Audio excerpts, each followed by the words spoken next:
All right, everyone. I've been conducting a bit of an experiment over the last months with regards to spammers on the internet, actually. I get a large number of DM requests on Twitter every single day, and most of them are not particularly convincing. The ones that are saying, "Hey, do you want to buy some crypto?" and stuff like that. That's typically those are scam sites, and or phishing links, something like that. Sometimes, though, you get a person who will message you and seems believable at first. And then you get to interacting with this account and they seem human, um, often leading to them telling you that they live locally, which is funny. I'll tell you the funny story in a moment because I'm stringing these bot accounts, AI systems, and scammers along and gathering data on them. And they don't seem to understand that I'm doing that and also wasting their time in the process. It's very, very fun to me. It's almost a new hobby.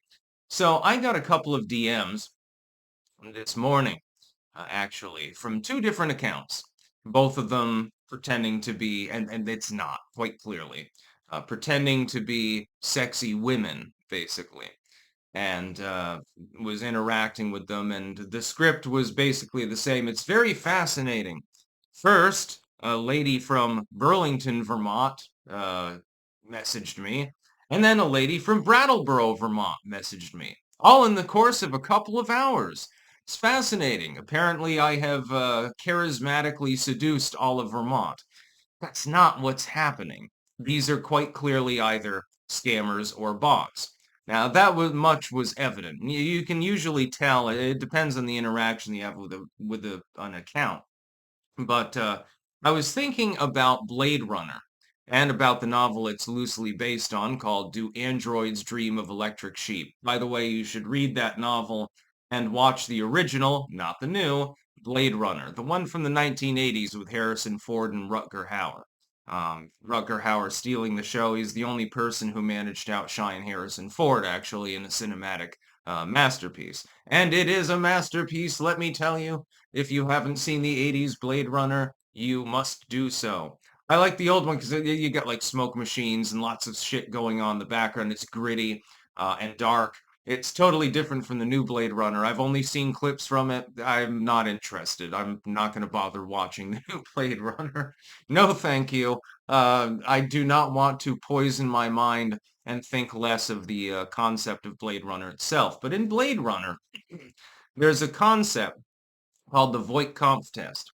And the Voight-Kampff test is an attempt to test through questioning and also iris detection. Instead of you can't really do that with someone that you're just talking to online. It's an attempt to provoke an emotional response. The idea is that eventually a replicant, as they call them, or you might call it a cyborg or whatever you want, a synth, um, that eventually they're not capable of actually returning a meaningful response. That is, that certain things will not provoke an emotional response that would normally do so in a physical flesh and blood human being. Um, it's a little bit more nuanced than this when you're dealing with an online AI system. I'm thankful to report that overall AI systems are pretty piss poor at providing believable responses to rudimentary questions. It may be a moral dilemma. And the famous one from Blade Runner is you see a turtle flipped over on its back and it can't get up without your help. You're not helping it. Why? An AI system might have difficulty providing a believable response to that particular scenario. A real person will provide a different kind of response. An AI system will probably use some sort of philosophical situation to answer it.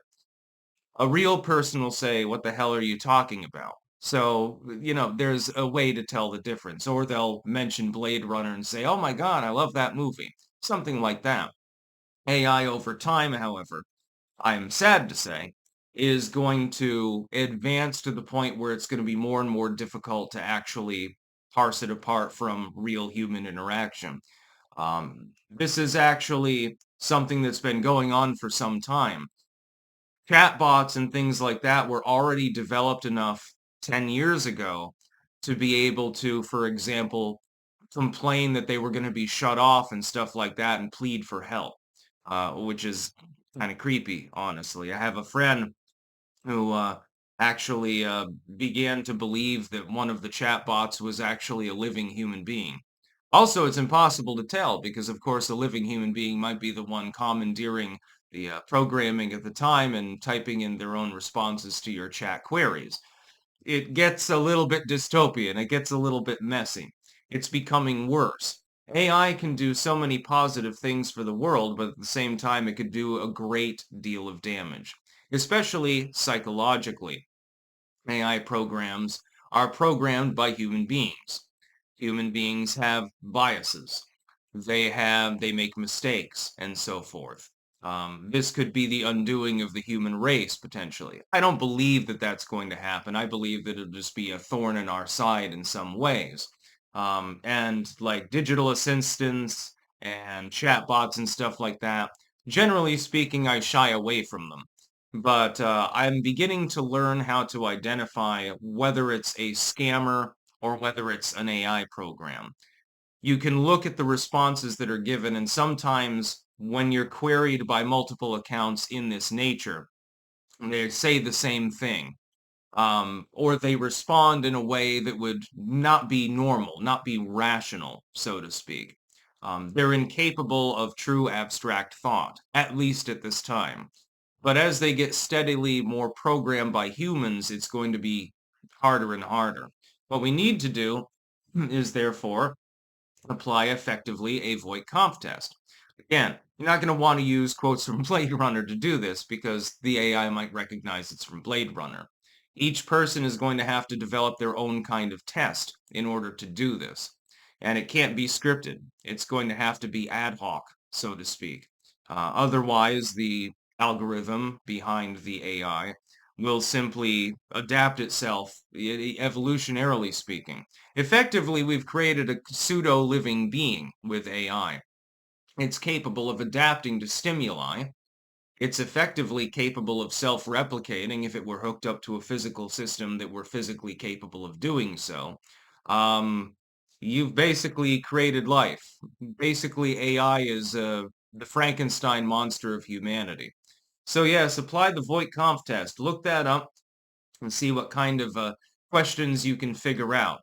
Moral dilemma, something interpersonal, things like that, and you'll be more easily able to tell whether you're talking to a human being or talking to a goddamn fucking plant. That's about all. Peace out.